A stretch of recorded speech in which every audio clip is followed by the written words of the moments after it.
गुरुमुखो, श्री सद्गुरुदेव महाराज जी समय समय पर जीव कल्याण हेतु प्रवचन फरमाते थे।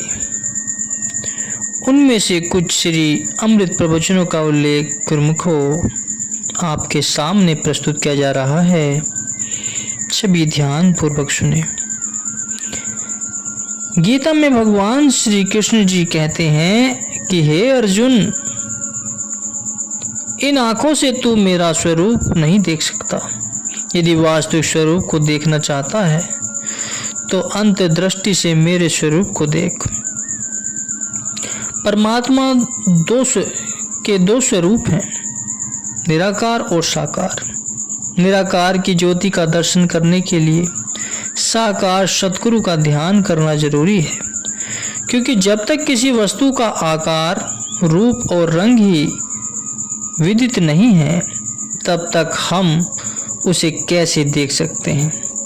जैसे मानव के स्थूल शरीर में सूक्ष्म आत्मा का निवास है, परंतु इन स्थूल आंखों से आत्मा के दर्शन नहीं कर सकते। फिर भी आत्म दर्शन के लिए यही स्थूल आंखों से विवेक की सूक्ष्म आंखें खोल सकते हैं। बाहरी जगत का प्रतिबिंब अंतर्मानस पर भी पड़ता है।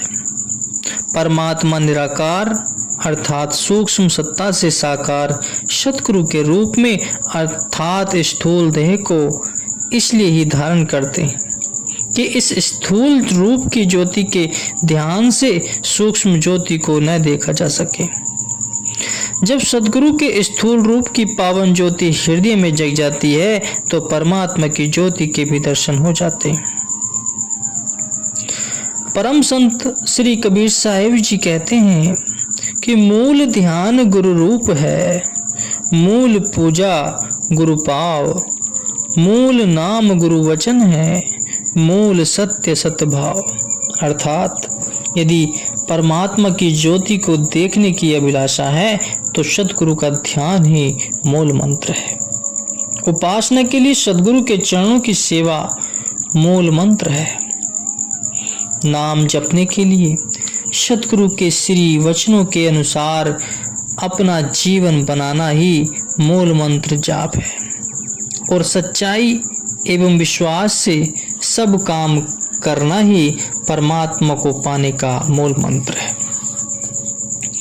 मनुष्य में विशेषता है कि जिस ओर भी वह अपना ध्यान केंद्रित कर ले वही कुछ स्वप्न अवस्था में अथवा जागृत अवस्था में आकार के रूप में आंखों के सम्मुख घूमता दिखाई देता है। जब संपूर्ण ध्यान केंद्रित कर दे तो वही आकार वास्तविक रूप में स्पष्ट दिखाई देना आरंभ हो जाता है। यहाँ तक कि कई बार तो एक रूपता की स्थिति भी बन जाती है।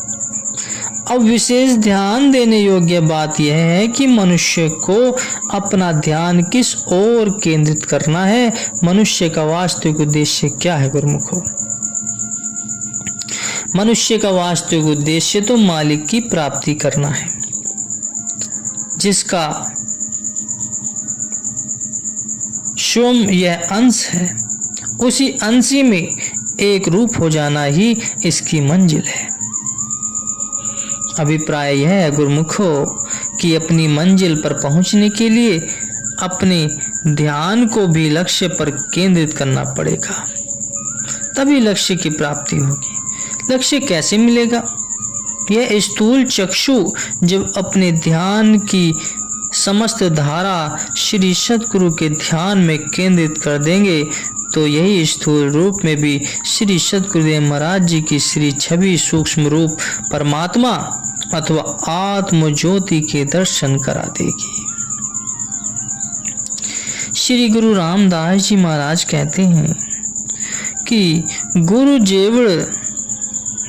जेवड़ दाता मैं अवरु न कोई राम, हरि दानो हरि दनु देव हरि परखु निरंजरु सोई राम। सद्गुरु से बढ़कर और कोई नहीं है, वही परमात्मा का मिलाप कराते हैं। वे ही स्वयं ही हरि हैं, वे अलख अगम तथा अगोचर हैं। यदि परमात्मा के मिलाप की अभिलाषा है तो सद्गुरु की शरण जाकर उनके श्री वचन अनुसार जीवन बनाकर श्री छवि का ध्यान करते हुए ही उस दिव्य ज्योति निराकार रूप के दर्शन होंगे। यही वास्तविक मंजिल है जिसे पाना मानव का ध्येय है, अधिकार है, परम कर्तव्य है। जिस प्रकार शिक्षा प्राप्त करने के लिए शिक्षक की आवश्यकता होती है, इसी तरह रूहानी ज्ञान के लिए गुरु की नितांत आवश्यकता होती है। रूहानी पढ़ाई के लिए दृढ़ निश्चय और तीव्र इच्छा होनी चाहिए, क्योंकि आंतरिक ज्ञान प्राप्त करना कठिन है। इसमें जीव की अपनी बुद्धि का काम नहीं। वेद शास्त्र अरु भागवत गीता पढ़े जो कोय, तीन काल संतुष्ट मन बिन गुरु कृपा न होय। इस आध्यात्मिक विद्या के सम्मुख बुद्धि, बल, चतुराई सब तुच्छ है।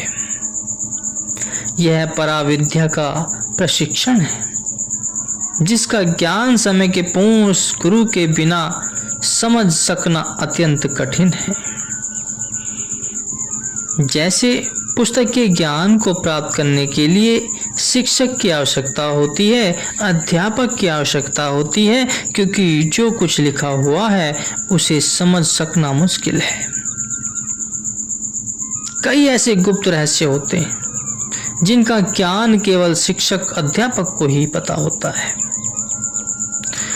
उस एक ही रहस्य के समझ जाने पर संपूर्ण प्रश्न का हल आसानी से मिल जाता है। इसी प्रकार आध्यात्मिक ज्ञान की कुंजी पूर्ण गुरु के पास है।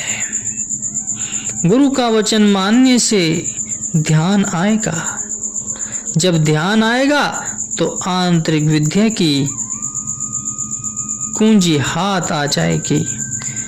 परम संत श्री कबीर साहिब जी फरमाते हैं, चल सतगुरु की हाट ज्ञान बुद्धि लगाइए, कीजे साहिब से हेत परम पद पाइए। सतगुरु सब कुछ दीन देत कछु न रहो, हम ही अभागनी नारी सुख तज दुख लहो। आध्यात्मिक ज्ञान सतगुरु के द्वार से ही मिलेगा। गुरु से नेह लगाकर परम पद की प्राप्ति होती है। शिष्य जब सतगुरु के अर्पण तन मन धन कर देता है तो सतगुरु भी उसको समस्त संपदाएं प्रदान कर देते हैं। परंतु जिन्होंने सुरती का शब्द संबंध सतगुरु के ध्यान से नहीं जोड़ा, वे सुख प्राप्त करने के स्थान पर दुख उठाते हैं। तो गुरुमुखो, सोचने का विषय है कि लौकिक शिक्षा को ग्रहण करने के लिए कितनी कठिनाइयों का सामना करना पड़ता है। नित्य नियम से पाठशाला में जाना, अध्यापक के आदेश अनुसार जीवन बनाना, विद्या प्राप्ति के लिए सुख आराम को निछावर कर पढ़ना, तब कहीं वह लौकिक शिक्षा को ग्रहण करने का अधिकारी बनता है। फिर आध्यात्मिक शिक्षा के लिए यदि किसी कठिनाई का सामना करना पड़े तो कौन सी बड़ी बात है। इस विद्या को प्राप्त करने के लिए तीव्र अभिलाषा, दृढ़ संकल्प की नितांत आवश्यकता है, क्योंकि सत रज तम गुणों से युक्त इस संसार में हर ओर माया का पसारा है। इसमें विचरण करते हुए जीव की बुद्धि मलिन हो चुकी है। जब तक सद्गुरु की कृपा न होगी तब तक बुद्धि की मलिन आवरण नहीं उतर सकते।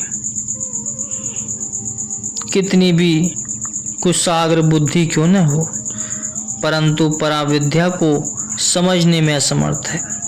कितनी ही साधन कर लो, फिर भी सद्गुरु की शरण में आए बिना इस विद्या को प्राप्त करने में सफलता नहीं मिलेगी। परम संत श्री कबीर साहब जी फरमाते हैं, केतिक पढ़ी गुनी पची मुआ, जोग जग तप लाए, बिन सतगुरु पावे नहीं, कोटिन करे उपाय। कितने भी वेद शास्त्र पढ़ लो, योग यज्ञ जप तप संयम साधन कर लो, परंतु सतगुरु के बिना इस रूहानी विद्या को समझना कठिन है। आत्मिक आनंद, मानसिक शांति को पाने तथा आध्यात्मिक विद्या को ग्रहण करने वाले जिज्ञासु को श्रद्धा, विश्वास और प्रेम युक्त होकर सद्गुरु की शरण में जाना अत्यंत आवश्यक है। सद्गुरु की कृपा ही सर्वोपरि है। संत सुंदरदास जी लिखते हैं कि परमात्म और आत्मा उपजया यह अविवेक, सुंदर ब्रह्म ते दोए थे, सतगुरु किए एक। कि मनुष्य की बुद्धि पर यह पर्दा आया हुआ है कि आत्मा और परमात्मा दोनों अलग अलग हैं। संत सुंदरदास जी कहते हैं कि सतगुरु की कृपा ने इस भ्रम को दूर कर दिया और यह दर्शा दिया कि आत्मा और परमात्मा एक है। आत्मा परमात्मा का ही अंश है। वेदों तथा शास्त्रों में भी सद्गुरु की महिमा को नेति नेति उचारा गया है और आध्यात्मिक विद्या की खान कहा गया है। सद्गुरु पराविद्या के स्वामी हैं। यदि इस ज्ञान की जरूरत है तो आध्यात्मिक पाठशाला में आकर आंतरिक कपाट खोलने का ढंग सीखो और आत्मिक आनंद प्राप्त करो गुरुमुखो। यह मन सभी विकारों और इंद्रियों का सेनापति है। काम, क्रोध, लोभ, मोह, अहंकार, तृष्णा, ईर्ष्या व 5 ज्ञानेंद्रियां तथा 5 कामेंद्रियां, ये सब मन की सेना है। लेकिन इन सब में से आंख ज्ञानेंद्रिय मन के साथ घनिष्ठ संबंध है। यह मन की वजीर है। आंख प्रत्येक काम में मन की सहायक है। इसी आंख से ही मन के अंदर हर प्रकार के ख्याल जमा होते हैं। आंख जिस वस्तु को देखती है, मन उसी वस्तु में लगता है। मन में जो चित्र या विशेष वासनाओं के संस्कार भरे हुए हैं, उनका सबका अधिकांश कारण आंख ही तो है। जैसे मन में बुरे विचार आंख के द्वारा प्रविष्ट हुए हैं, वैसे ही अच्छे विचार भी आंख के मार्ग से प्रवेश करेंगे। अच्छे विचारों के मन में आ जाने पर गंदे और मलिन विचार स्वयं अपने आप ही नष्ट हो जाएंगे। अच्छे ख्याल है सतगुरु का ध्यान। आंखों को सतगुरु के ध्यान में लगाने से अंदर की आंख, जिसे शिव नेत्र, दिव्य चक्षु भी कहते हैं, वही खुलता है। शिव नेत्र खुलने से मन, जिसका स्वभाव कौवे की भांति गंदगी विष वासनाएं खाने का है, वह हंस की भांति मोती चुगने लगता है। भजन अभ्यास रूपी मोती ग्रहण करता है। अतः मन का स्वभाव बदलने के लिए सतगुरु के ध्यान तथा तसव्वुर की अति आवश्यकता है। इसके अतिरिक्त मन का लगाव जिस वस्तु के साथ हो, उस वस्तु को सद्गुरु के अर्पण कर देने चाहिए, ताकि मन संसार की वस्तुओं से हटकर सद्गुरु के ध्यान में लग जाए। सद्गुरु का ध्यान आने से मन में से विषय वासनाओं के संस्कार दूर हो जाएंगे और सद्गुरु का ध्यान अंकित हो जाएगा। सतगुरु का ध्यान ही परमात्मा की वह दिव्य ज्योति है, जिसके सम्मुख बाहरी जगत की सब ज्योतियां तुच्छ हैं। इसी दिव्य ज्योति का दर्शन करने के लिए ही योगी योग साधन तपेश्वर तप और ऋषि मुनि यज्ञ किया करते हैं। साधक आंखें मूंद कर प्रभु का ध्यान करते हैं और कितने कितने वर्षों तक सामध्य स्थिर रहते हैं। सद्गुरु का इस युक्ति को सरल ढंग से बताते हैं कि संसार में रहते हुए इन स्थूल आंखों से ध्यान पर चक्षु स्वरूप सूक्ष्म स्वरूप तक पहुंचा जा सकता है।